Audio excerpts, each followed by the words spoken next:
Dili Puy-An ang pagkadautan nga kinaiya og maminaw sa agyo sa katawhan og dili mag-inisog. Mo-adjust alang sa katawhan.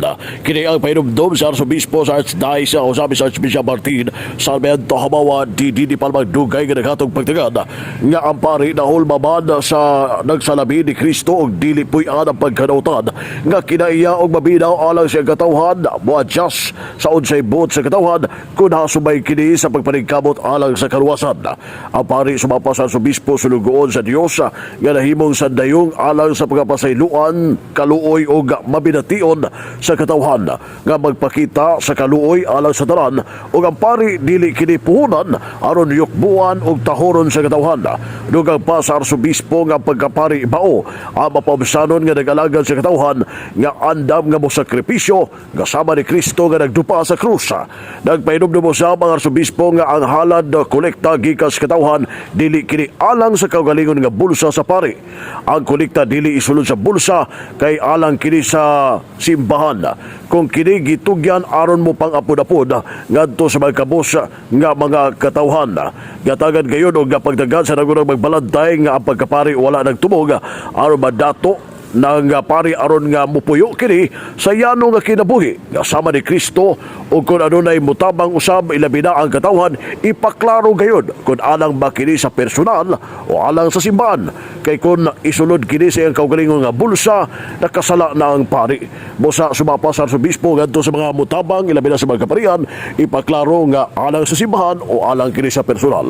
Dugang pa sa Arsobispo nga ang pari mao ang magulo sa pag-ampo mohalan sa bisa mo bisita sa mga masakiton, mo bisita sa mga gikawan sa kagawasan, mag-ampo kanunay ngadto sa Ginoo kay kun walay pag-ampo walay gaom aron makalahutay sa gibuhaton isip pari kay ang katawhan naglauman nga iampo sa pari kini ang mga katawhan o labi na kaniya nga Arsobispo sa lokal nga simbahan sa Archdiocese sa Ozamis iampo usab sa mga Kaparian.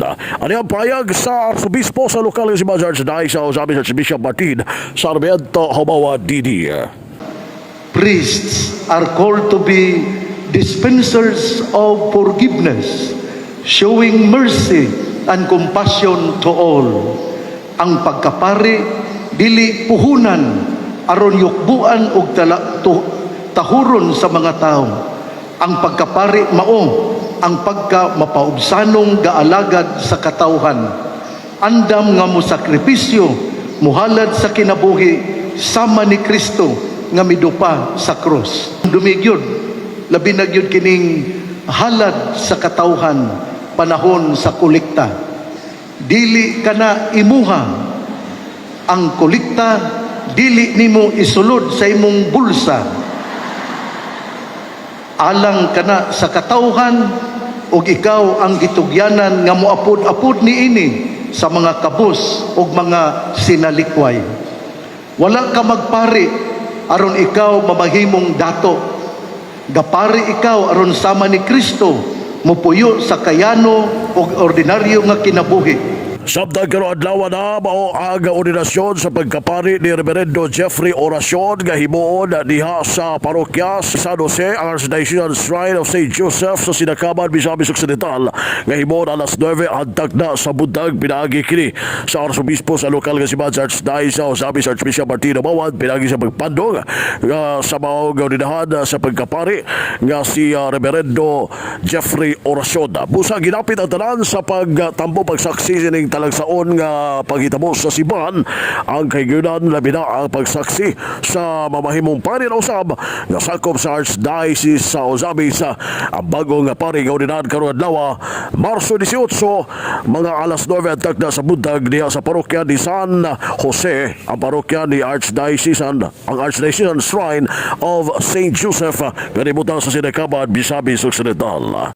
Samtang kagapon usab gipanalangina sa nagunang magbalantay sa Archdiocese sa Ozamis ang patin, chalice o priestly vestment nga gamiton sa ordinahan nga bag-og pari karon adlaw nga si Reverendo Jeffrey Oracion. Pinaagi ng Archbishop Martin sa Almento Hamawa di diamaw nga pagpanalangin o agi kining pagpagandam sa ordinasyon nga himuon karon adlaw uban usab sa Padre Cora nga si Reverend Father Darrell Rosales gahimo kagapon alang sa pagpaygayon sa maog pagpanalangin sa patin chalice ug ang mga ug ang Presley Fismet nga gamiton ni Reverendo Jeffrey Oracion.